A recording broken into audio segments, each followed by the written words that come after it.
Hello guys, तपाईहरुलाई मेरो यो भिडियोमा स्वागत छ। आई होप तपाईहरु सन्चै हुनुहुन्छ होला। म पनि एकदमै सन्चै छु र आज मैले एउटा छोटो भिडियो बनाउन गइरहेको छु। आज चाहिँ शुक्रबार। म यतिखेर चाहिँ अरु बेला सधैँ रूपन्देही जिल्लामा हुन्थे, पाल्पामा हुन्थे कहिलेकाहीँ। आज भने म अर्घाखाँची जिल्लामा छु। अर्घाखाँचीको यो चाहिँ डोहोटे भन्ने ठाउँमा छु। यहाँ तपाईले देख्न सक्नुहुन्छ र मैले यहाँ पानी दिन गइरहेको छु एकजना साथीको लागि। र चाहिँ मेरो यो भिडियो चाहिँ अलिकति कटवाला हुनेछ, त्यति राम्रो हुने छैन किनभने हामी चाहिँ छुट्टै कामको लागि आएको। मैले तपाईहरुलाई अवश्य पनि मिल्यो भने देखाउने छु।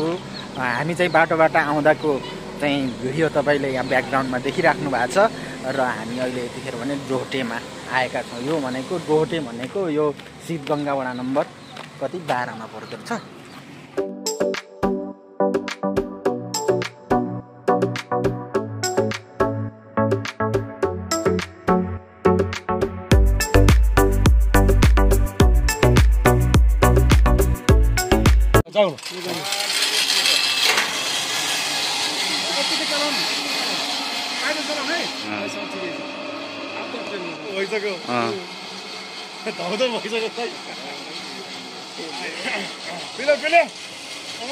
पेलो के यार अलि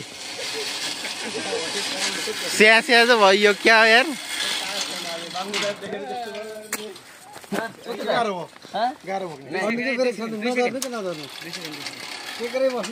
अब गुरुको अनुभव सुनिहालौँ न, के भयो, कस्तो भयो? ल बहुत रिल्याक्स फिलिङ भयो यार। आनन्द जिन्दगीमा एकचोटि चढ्नु पर्छ। पहिलो चोटि चढेको छु, बहुत आनन्द।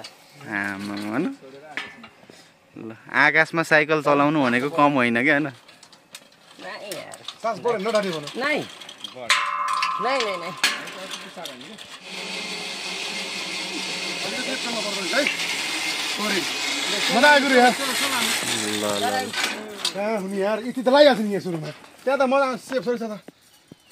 के छ, कस्तो भयो अनुभव? एकदम यहाँ साहसिक खेल एकदम मन पर्यो। पहिलोचोटि पनि हो। अरू साथीहरूलाई नि यो गर्न आग्रह गर्न चाहन्छु। एकदम चाहिँ यस्तो ठाउँ छ होइन, राम्रो ठाउँ, यो साहसिक खेल पनि छ। तपाईँलाई एकपटक हाम्रो यो गुराँस अर्घाखाँची जुन छ यहाँ भिजिट गर्नको लागि अनुरोध गर्दछु। ल अब यहाँ चाहिँ हाम्रो सबभन्दा कान्छो भाइ जाँदै हुनुहुन्छ यहाँबाट। अब यता चाहिँ क्यामेराम्यान तल। यस्तो छ जिन्दगीमा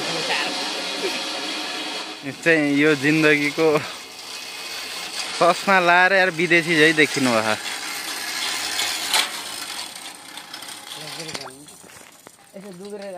ल तपाईको अनुभव कस्तो रह्यो त? ल भनिदिनु। एकदम बढिया बढिया, एकदम ठिक छ, मस्त। दुधेर खाइदाखेरि आनन्दले पेल्दै जानुपर्छ साइकल चाहिँ।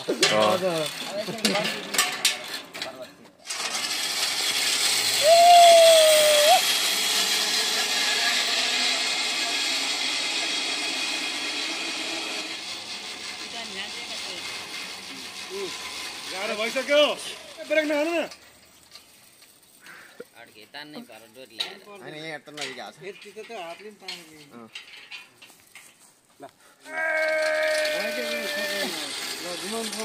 ल कस्तो अनुभव भयो सरजी, भन्न पर्यो यार। रमाइलो भयो, अलिक थकाइ लाग्यो यहाँ आएपछि। स्यास्या भयो। आकाशमा उड्ने भनेको त हिँड्ने भन्दा त धेरै थकाइ लाग्ने चिज हो नि यार। ल अब चाहिँ यहाँ वामदेव सर जाँदै हुनुहुन्छ जिप लाइनमा। छोडिदियो के त्यो त आफै स्वाट हो।